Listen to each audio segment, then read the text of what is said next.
नमस्कार दोस्तों, welcome to concept. My name is Dharmendra Rajbhar. Concept के ऑप्शन सी के सेशन में आपका स्वागत है, जहां पर हम सीखते हैं ऑप्शन के कुछ कंसेप्ट, जहां पर हम सीखते हैं कुछ स्ट्रैटेजीज। ऑलराइट, सो आज ऐसी कुछ स्ट्रैटेजीज मैं आपके सामने लाया हूं जो पोजिशन ट्रेडिंग के लिए काम आती है।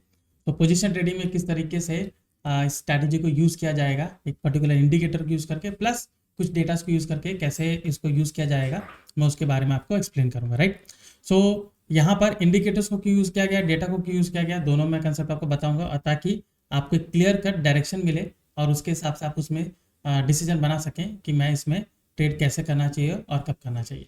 राइट, तो चलिए मैं अपना स्क्रीन शेयर करता हूँ एंड फिर हम यहाँ पर डिस्कस करेंगे कि किस तरीके से स्ट्रैटेजी बनेगी। राइट, सो यहाँ पर मैं बात कर रहा हूँ पोजिशन ट्रेडिंग के बारे में। ठीक है, तो जब मैं पोजिशनल ट्रेडिंग के बारे में बात कर रहा हूँ, मतलब हम जो भी पोजिशन हम बनाएंगे, ठीक है, इसको कई दिनों तक होल्ड करते हैं। ठीक है, डिफरेंस समझिए, स्विंग ट्रेडिंग और पोजीशन ट्रेडिंग में डिफरेंस समझिए। पोजीशन ट्रेडिंग जो होता है वो काफी लंबे पीरियड के लिए होता है। स्विंग ट्रेडिंग हम उसको ज्यादा दिन नहीं रखते। ठीक है, स्विंग ट्रेडिंग इंट्राडे नहीं होता। स्विंग ट्रेडिंग आप 2 दिन 3 दिन, मतलब एक दिन से ज्यादा जो भी आप होल्ड करते हो वो स्विंग ट्रेडिंग होता है। राइट, लेकिन उसी चीज को आप महीना 2 महीना या फिर 3 महीने के लिए आप होल्ड करना चाहते हो, ठीक है, उससे ज्यादा तो पोजीशन ट्रेडिंग में आ जाता है। राइट, तो यहाँ पर पोजीशन ट्रेडिंग डिफरेंट होता है। ठीक है, पोजीशन ट्रेडिंग में आप देखोगे जो टाइम फ्रेम है वो डे का लेते हैं, नहीं तो वीक का टाइम फ्रेम लेते हैं, कई लोग मंथ का भी टाइम फ्रेम लेते हैं। ठीक, जिनको साल भर होल्ड करना है तो वो मंथ के टाइम फ्रेम के हिसाब से जाते हैं। तो यहाँ पर देखो डेली या फिर वीकली का जो टाइम फ्रेम है उसके हिसाब से सेटअप किया जाता है। ठीक है, इंडिकेटर जो यहाँ पर यूज करने वाला हूँ वो है मेरा MACD यूज करने वाला हूँ, और तीसरा यहाँ पर मैं डेटा को यूज करूंगा। डेटा कोई भी यूज कर सकता हूँ, या तो मैं यहाँ पर फ्यूचर का डेटा को यूज करूंगा, ठीक है, नहीं तो यहाँ पर मैं PCR का डेटा को यूज कर सकता हूँ। ठीक है, अब दोनों ही डेटा मेरे लिए कारगर है। ठीक है, तो MACD अगर मैं यूज कर रहा हूँ उसके साथ ये डेटा को कंबाइन कर रहा हूँ, तो जो कॉम्बिनेशन है वो काफी अच्छा होता है और यहाँ पर मुझे ट्रेड सेटअप काफी अच्छा मिल जाता है। राइट, तो चलिए पोजीशन ट्रेडिंग के बारे में मैंने बता दिया, मैंने टाइम फ्रेम आपको बता दिया, मैंने MACD और जो इंडिकेटर कौन सा ले रहा हूँ, डेटा कौन सा ले रहा हूँ, वो भी मैंने आपको बता दिया। राइट, अभी इसमें आप एक चीज देखिए कि जब मैं ट्रेड इसमें बनाता हूँ, ठीक है, तो MACD का एक सिंपल सा कंसेप्ट क्या होता है कि बीच वाली एक जीरो वाली लाइन है, बीच वाली एक लाइन है। ठीक है, अभी MACD का जो है वो क्रॉसओवर लोग ज्यादातर देखते हैं। ठीक है, मतलब ये है कि मान लीजिए जैसे ये ग्रीन वाली लाइन है, ठीक है, 9 और 12 का मूविंग एवरेज इसमें इस तरीके से होता है। ठीक है, ये इस तरीके से बन रही है। ठीक है, अभी इसी में आप देखोगे कि यहाँ पर एक रेड वाली लाइन होती है। ठीक है, ये इस तरीके से बनी है। ठीक है, फिर ये इस तरीके से यहाँ पर नीचे ऐसा जा रहा है, फिर ये ऐसे ऐसे जाएगी, दोनों साथ साथ में यहाँ पर जाते हैं। 9 और 12 का उनका मूविंग एवरेज का होता है पीरियड। ठीक है, तो इसमें देखिए जो स्टॉक्स होते हैं, ठीक है, अभी स्टॉक्स जो है देखोगे ऐसे ऐसे करके भाग रहे होंगे स्टॉक, फिर ऐसे ऐसे करके यहाँ पर इस तरीके से नीचे यहाँ पर आ रहे होंगे। ठीक है, और यहाँ पर आके आप देख सकते हो कि यहाँ पर कुछ एक बॉटम बना है, फिर यहाँ से ऊपर ऊपर जाए। ठीक है, तो लोग क्या करते हैं कि सीधे क्रॉसओवर पे यहाँ पर बाय ऑर्डर लगाते हैं, और ये जो क्रॉसओवर है यहाँ पर सीधे सेल ऑर्डर लगाते हैं। ठीक है, तो क्या ये काम करता है? ठीक है, ये एक सिंपल सा सवाल होता है कि क्या ये यहाँ पर इस तरीके से काम करता है। काफी लोगों से आपने सुना होगा कि इंडिकेटर्स लैगिंग होते हैं। ठीक है, तो मैं ये नहीं कहूँगा कि इंडिकेटर्स लैगिंग नहीं होते, होते हैं, इसलिए उसको उसके टाइम के मुताबिक उसको यूज करना चाहिए। ठीक है, अगर आप एक बड़े टाइम फ्रेम में लेते हो, टाइम फ्रेम बहुत इंपॉर्टेंट होता है, कोई भी इंडिकेटर आप यूज कीजिए। ठीक है, एक बड़े टाइम फ्रेम में आप अगर इसको लेते हो तो आप देखोगे इंडिकेटर्स बहुत अच्छे से काम करते हैं। ठीक है, तो टाइम फ्रेम, बड़े टाइम फ्रेम की जब मैं बात कर रहा हूँ तो जाहिर सी बात है 1 आवर, ठीक है, 1 डे, ये टाइम फ्रेम आप लोगे तो वहां पर आप देखोगे कि काफी अच्छा मूवमेंट मिलता है इस इंडिकेटर्स को यूज करके। ठीक है, तो अभी यहाँ पर जो हम बात करें क्रॉसओवर पे मैं ले रहा हूँ और यहाँ पर क्रॉसओवर पे मैं सेल कर रहा हूँ, देन यहाँ पर क्रॉसओवर पे अगेन मैं बाय कर रहा हूँ, होल्ड कर रहा हूँ। मल्टीपल टाइम्स ये क्रॉसओवर आएगा, मल्टीपल टाइम्स यहाँ पर क्रॉसओवर आएगा, तो जाहिर सी बात है मल्टीपल टाइम्स आएगा, हम मल्टीपल टाइम्स लेने की कोशिश करेंगे। तो इसके साथ आपको दो चीज इसमें नजर रखनी। ठीक है, दो चीज क्या नजर रखनी, एक तो पहली बात आपको की लेवल्स आपको देखना है। ठीक है, की लेवल्स यानी कि आपको सपोर्ट एंड रेजिस्टेंस देखना है। ठीक है, कई बार वो जो क्रॉसओवर ऊपर की ओर से जो नीचे आने के लिए हो रहा है, तो वहां पर आप देखोगे कि बहुत अच्छा रेजिस्टेंस होता है। ठीक है, की लेवल्स, तो वहां से आप देख सकते हो कि वहां से टर्न हो रहा है। ठीक है, प्राइस टर्न हो रहा है, और MACD भी नीचे की ओर क्रॉस ओवर कर रही है, तो आपका ट्रेड उसमें बनता है। लेकिन साथ ही साथ अगर आप यहाँ पर डेटा को देख लेते हो, जैसे PCR का डेटा है, ठीक है। पीसीआर का डेटा मान लीजिए कि 1 चल रहा था, 0.8 चल रहा था, समथिंग कुछ उसकी वैल्यू थी, वो अचानक से आप देखोगे कि इनके मुकाबले में गिर जाती है, ठीक है, वो 0.7 पर आ जाती है। तो जाहिर सी बात है वो भी वहाँ पर डाउन ट्रेंड आपको दिखा रहा है, ठीक है, पीसीआर का डेटा ये कह रहा है। सिमिलरली आप देखोगे कि वहाँ पर आपको फ्यूचर का डेटा मिलेगा। फ्यूचर का डेटा आपको क्या बता रहा है, बिल्टअप बता रहा है। आप देखोगे कि शॉर्ट बिल्टअप वहाँ पर बना हुआ है और कंसिक्वेंट डे बना हुआ है, ठीक है, वो एक ही दिन है, दूसरे दिन भी बन रहा है, कंसिक्वेंट डे वहाँ पर बन रहा है। तो जब इस तरीके का आपको डेटा साथ में मिल रहा है, जब वहाँ पर जो भी चेंजेस हो रहा है उसके मुताबिक डेटा भी आपको यहाँ पर सपोर्ट कर रहा है, तो आपका वहाँ पर एक शॉर्ट एंट्री बनेगी, आप वहाँ पर आप एक सेल ऑर्डर बना सकते हैं, ठीक है। अभी सेल ऑर्डर आपने बनाया है तो जो की लेवल्स आपने जो मार्क किया था, की लेवल्स, अभी मतलब मान लीजिए कि जिस पर्टिकुलर प्राइस पे मैं सेल कर रहा हूँ, ठीक है, जिस भी पर्टिकुलर प्राइस पे मैं सेल कर रहा हूँ उसके ऊपर एक की लेवल है, मतलब ये है कि यहाँ पर एक रेजिस्टेंस है, आप यहाँ पर मार्क कर लीजिए रेजिस्टेंस, मैंने यहाँ पर इसको सेल किया, ठीक है, ये मेरा सेलिंग प्राइस है, ठीक है। तो यहाँ पर आप अपना एसएल रखिए, अक्सर एसएल रखिए। अगर आप मूविंग एवरेज यूज कर रहे हो तो मूविंग एवरेज और जो प्राइस है उसका कॉन्फ्लुएंस देखिए, ठीक है, यहाँ पर सपोर्ट भी है, रेजिस्टेंस आप देख रहे हो उसका कॉन्फ्लुएंस देख लीजिए। तो जहाँ पे ऐसा कॉन्फ्लुएंस मिलता है वहाँ पे आप अपना स्टॉप लॉस रखिए। पोजीशन ट्रेडिंग है, जाहिर सी बात है स्टॉप लॉस आपका बड़ा होगा क्योंकि टारगेट भी आपको उसी के हिसाब से बड़ा है। आप देखोगे कि जो पोजीशन ट्रेडिंग में उसमें आसानी से लोगों को अगर जो ट्रेड है सही दिशा में चला जाता है तो 1:2, 1:3, 1:4 मिलना कोई छोटी बात नहीं होती, तो कोई बड़ी बात नहीं है, राइट, मतलब काफ़ी अच्छे से उसमें मिल जाता है, ठीक है। अभी ये चीज मैंने बताया, ठीक है, पूरा फ्लो आप यहाँ पर देख रहे हो, राइट। अभी सिमिलरली अगर इसका उल्टा मैं यहाँ पर दिखाता हूँ, ठीक है, मतलब ये है कि यहाँ पर आप देखोगे कि कोई सपोर्ट लेवल है, ठीक है, यहाँ से प्राइस जो है इस तरीके से आके यहाँ पर मूवमेंट ऊपर की ओर करना शुरू किया और आप वहाँ पर एमएससीडी में भी देख रहे हो कि क्रॉस ओवर कर रहा है, ठीक है। अभी आप डेटा आप इसमें एक बार चेक कर लीजिए कि डेटा आपको क्या कह रहा है, डेटा ठीक है, लॉन्ग बिल्टअप आपको कंडीशन दिख रही है, ठीक है, लॉन्ग बिल्टअप कंडीशन दिख रही है तो मैं यहाँ पर बाय कर सकता हूँ।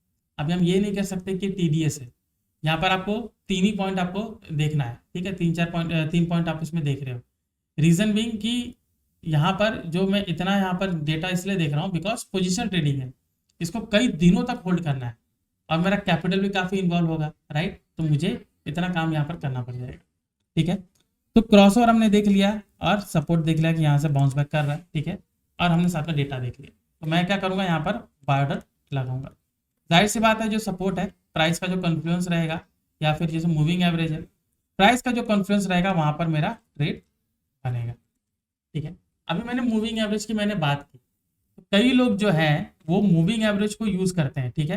तो आप एमएससीडी में अगर मान लीजिए कि यहाँ पर इस तरीके से क्रॉस ओवर कर रहा है, ठीक है, और ऊपर आप देख सकते हो कि एक मूविंग एवरेज आपने बनाया था, वहां पर मूविंग एवरेज के ऊपर जाके प्राइस इस तरीके से रिटेस्ट कर रहा है, ये आप देख सकते हो कि यहाँ पर एक लाइन ड्रॉ कर लीजिए कि ये क्रॉसिंग हो रहा है और प्राइस देख सकते हो यहाँ से ऊपर जाके यहाँ पर सस्टेन कर रहा है, तो जाहिर सी बात है आपका यहाँ पर बाय ऑर्डर बनेगा और आपका काफी अच्छा मूव वहां पर मिल सकता है, ओके।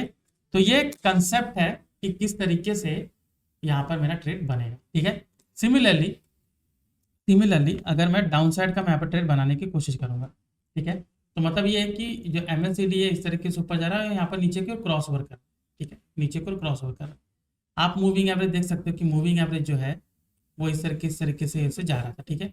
फिर यहाँ पर एक देख सकते छोटी वाली मूविंग एवरेज इसको क्रॉस ओवर किया, ठीक है, प्राइस जो है वो ऐसे ऐसे ऐसे से मूव करके जा रहा था, ठीक है, क्रॉस ओवर किया, यहाँ से ऊपर वापस से रिटर्न यहाँ पर आया, तो जाहिर से मतलब क्रॉस ओवर किया, यहाँ पर एक बार रिटेस्ट किया, यहाँ पर आप ट्रेड ले सकते हो रिटेस्ट वाला जो एरिया है, क्योंकि यहाँ पर क्रॉस ओवर ऑलरेडी हो चुका है, यहाँ पर भी क्रॉस ओवर हो रहा है, ठीक है, प्राइस इसके नीचे जा रहा है, यहाँ पर मेरा ट्रेड बन सकता है, ठीक है। सिमिलर तो यहाँ पर जो मैंने रिटेस्ट की मैंने बात की क्योंकि यहाँ पर आपका एसएल काफी छोटा होगा इसलिए मैंने रिटेस्ट की बात की, ठीक है, और रिटेस्ट आपको एक और कंफर्मेशन दे देता है। अब जाहिर सी बात है अगर मैं यहाँ पर ट्रेड लेता हूँ, मान लीजिए यहाँ से चल के ऊपर चला गया तो ये जो है स्टॉप लॉस काफी बिग स्टॉप लॉस हो जाएगा, राइट, इसलिए मैंने बताया कि यहाँ पर रिटेस्ट का वेट करिए। रिटेस्ट में अगर आप वापस आता है तो आपका अगर मान लीजिए कि रिटेस्ट आपने लिया, छोटा कैंडल है, यहाँ पर आपने इस पर ट्रेड लिया, अगर मान लीजिए इसी को ब्रेकर के ऊपर जाता तो यहीं पर आपका एसएल होगा, तो एसएल आपका छोटा होगा। आप हर बार ऐसा करेंगे, मान लीजिए 2 भी एसएल होता है आपका, एक ट्रेड जो आपको मिलेगा वो पूरा आपका प्रॉफिट उसमें कवर करके लॉस कवर करके प्रॉफिट भी दे देगा, ठीक है। कई बार आप देखोगे इस तरीके का स्ट्रैटेजी काम करता है, ठीक है। तो चलिए मैं आपको अपना स्क्रीन शेयर करता हूँ एंड वहाँ पर हम देखते हैं कि पोजीशन ट्रेडिंग कैसे काम आएगी, राइट। चलिए, तो यहाँ पर मैं moving average, convergence, divergence use कर रहा हूँ, ठीक है, तो उसके हिसाब से हम यहाँ पर बात करेंगे। तो यहाँ पर आप देखोगे कि ज़्यादातर मेरा मेन फोकस एमएसीडी, तो एमएसीडी होगा, क्योंकि वो यहाँ पर एक जो डिसीजन है, ट्रेडिंग डिसीजन, वो लेने में हेल्प करेगा, राइट। तो यहाँ पर पोजीशन ट्रेडिंग जो है, मैंने आपको ब्रीफली बताया कि पोजीशन ट्रेडिंग एक्चुअली होती क्या है, ठीक है। तो यहाँ पे एक लॉन्गर टर्म अप्रोच होता है, जहाँ पर वीक्स, मंथ्स, उसके लिए आप होल्ड करते हो, ठीक है। एक सिग्निफिकेंट जो मूवमेंट होता है प्राइस का, वो हम एंटिसिपेट करते हैं, तब जाके हमें उतना बड़ा प्रॉफिट मिलता है, ठीक है। तो जाहिर सी बात है, जो भी पोजीशन ट्रेडिंग कर रहे हैं वो एक बड़े प्रॉफिट को नजर में रखते हैं, इसलिए वो पोजीशन ट्रेडिंग करते हैं। और प्लस उनके पास बाकी कुछ टाइम नहीं होता, मतलब मैं कहूँगा कि उनके पास इतना टाइम नहीं होता है कि वो इंट्राडे करें या स्विंग ट्रेडिंग करें, बार बार उसमें एंट्री लें, वो ये सब नहीं सोचते, ठीक है। वो एक बड़ा ट्रेड लेने की कोशिश करते हैं, तो पोजीशन ट्रेडिंग में खास करके आता है, ठीक है। तो इंपॉर्टेंस ऑफ एमएसीडी, एमएसीडी एक powerful trend following momentum indicator है, जो कि मूविंग एवरेजेस, दो मूविंग एवरेजेस और सिक्योरिटी प्राइस का जो रिलेशन है वो बताता है, इसलिए एमएसीडी वाइडली यूज किया जाता है, ठीक है। ये हेल्प करता है ट्रेडर्स को आइडेंटिफाई करने में potential buy and sell signal by analysing changes in the momentum and trend direction, ठीक है। तो यहाँ पर गोल्स को भी सेट करते हैं, यहाँ पर देखो, goal should be smart, specific, measurable, achievable, relevant and time bound, ठीक है। तो जब भी आप गोल्स को सेट करते हो, ट्रेडिंग गोल्स, ठीक है, हमेशा मेजरेबल होना चाहिए, स्पेसिफिक होना चाहिए। अभी ऐसा नहीं होना चाहिए कि आपने ट्रेड लिया, ठीक है, कि चलो जाने दो, जहाँ जाना है इसको हम वहाँ पर बुक कर लेंगे, ऐसा बिल्कुल नहीं होना चाहिए, ठीक है। एक वेग जैसा आंसर हो जाता है। तो एक स्पेसिफिक पॉइंट पर कि मुझे इतना % मिल रहा है, तो यहाँ पर मुझे थोड़ा एग्जिट कर लेना चाहिए। अगर मान लीजिए कि कुछ पोजीशन को आप आगे कैरी फॉरवर्ड करते हो, तो भी वहाँ पर कुछ पोजीशन को वहाँ पर एग्जिट कर लेना चाहिए, ठीक है। तो इसलिए वो अचीवेबल होना चाहिए। जैसे यहाँ पर एक ट्रेडर जो है, एक गोल को सेट करना चाहिए कि 15% रिटर्न मेरे इन्वेस्टमेंट पर हो जाए विद इन 6 मंथ्स, तो ठीक है, आपका इन्वेस्टमेंट का 15% हो गया है, और अगर नेक्स्ट 6 मंथ में वापस से 15% आएगा, तो 30% रिटर्न हो गया। आपने इजीली मार्केट को बीट कर दिया। जो स्टैंडर्ड फॉर्म में आप देख सकते हो 8 to 12% जो रिटर्न मिलता है, उसको आपने आसानी से बीट कर दिया, ठीक है। तो ये आपका एक गोल्स होना चाहिए, ठीक है। इम्प्लीमेंटेशन, कैलकुलेशन देखिए, ये कैलकुलेशन है कि यहाँ पर 26 एक्सपोनेंशियल मूविंग एवरेज होता है, 12 पीरियड ईएमए होता है, ठीक है, और एक 9 पीरियड भी ऐसा ईएमए होता है, जो एक दूसरे को क्रॉस ओवर करते हैं, ठीक है। तो एंट्री और एग्जिट आप देखोगे, ज्यादातर लोग क्रॉस ओवर पर एंट्री और एग्जिट करते हैं, जो कि क्लियर है कि ये यहाँ पर क्रॉस ओवर और यहाँ पर मैं एग्जिट कर लूँ, ठीक है, अगर वही सेट करते हैं। अदरवाइज हम क्या कर सकते हैं, जो एक सिग्निफिकेंट हायर प्राइस है, जो प्रीवियस हाई प्राइस है, वहां पर हम देख सकते हैं, सेलिंग के टाइम पे प्रीवियस लो प्राइस है, वहां पर उसको देख सकते हैं, ठीक है। चलिए, अभी देख सकते हो कि यहाँ पर मैंने चार्ट लगाया हुआ है, यहाँ पर देखिए कि moving average, I am sorry, यहाँ पर ये प्राइस का मोमेंटम है, ठीक है, और नीचे देख सकते हो एमएसीडी लगाया हुआ है, ठीक है। सेटिंग में कुछ भी चेंजेस नहीं किया है, बाय डिफॉल्ट है। अभी आप देख सकते हो जैसे कि यहाँ पर क्रॉस ओवर यहाँ पर कर रहा है, ठीक है, यहाँ पर नीचे क्रॉस ओवर क्या देख सकते हो, यहाँ से प्राइस मोमेंटम करके पूरे तरीके से ऊपर आया। अभी जाहिर सी बात है, यहाँ पर नीचे यहाँ पर क्रॉस ओवर हो रहा है, तो मैं यहाँ पर एग्जिट करूंगा, राइट। अभी अगर मैं यहाँ पर ट्रेड भी लेता हूँ, तो देख सकते हो कि ये वापस से ऊपर चला गया, तो मेरा कहीं ना कहीं आप देखोगे एक जगह, एक जो मुझे प्रॉफिट यहाँ पर मिला है, ठीक है, 1500 से 1700 तक, पूरा 1750 तक 250 पॉइंट का मूव मिला, प्रॉफिट मिला है। लेकिन वहीं पर अगर मैं यहाँ पर सेल करता हूँ, तो छोटा सा मेरा लॉस वहाँ पर 30-40 पॉइंट का हुआ, वो मेरा एग्जिट हो जाएगा। ये मैं आपसे कह रहा था कि प्रॉफिट पोजीशन में बड़ा होता है, स्टॉप लॉस छोटा होता है, इसलिए स्टॉप लॉस को देखना बहुत जरूरी होता है, ठीक है। अभी देखिए यहाँ पर पूरे तरीके से ऊपर सस्टेन कर रहा है, ठीक है, पूरे तरीके से ऊपर गया, यहाँ से इसने क्रॉस ओवर करके वापस से डाउन साइड आया, ठीक है। फिर देख सकते हो वापस से यहाँ से एक अपवर्ड मूवमेंट मिला है, फिर अप डाउन साइड मूवमेंट मिला है।